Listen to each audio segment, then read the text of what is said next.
I'm going to show you how you can fade in and fade out your videos so you can get something like this instead of something like this. Bruh. See what I did there? In less than 2 minutes. Let's get right into it. Drag the video that you'd like to fade in or fade out. In this case, I'm adding an in point and an out point, and this is the video I'd like to fade in. Nothing too crazy, right? So I'm going to zoom in on the timeline and then highlight the video clip and click under effects. There are two ways to do this. Click the search bar and type in dip. And as you can see, we have dip to black or dip to white. Basically, dip to black looks like this, and dip to white looks like this.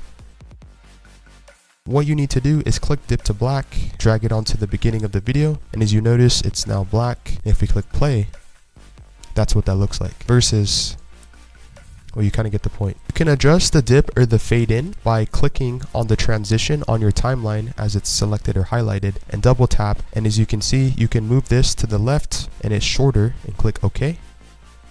See how it became shorter? And then move it to the right and the fade becomes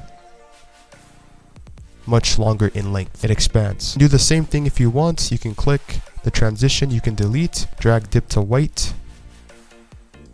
And as you can see, it's the same exact thing. You can double tap, move to the left, it will adjust it so it's shorter. And you can even drag this to the end of your video clips to add the dip out or the fade out.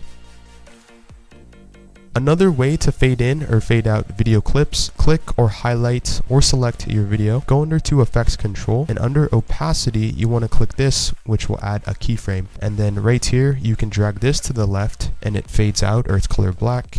Play the clip and you can drag it to the right and notice that it added a keyframe. If it didn't, then just click this to add a keyframe and see what we did there. And then same thing if you want to fade out, say right here, you can click this, it adds a keyframe, and then at the end of the clip drag this to the left and as you can see it added a keyframe. If you want to see more videos like this, consider dropping this video a like, comment down below, and subscribe or follow the channel for more.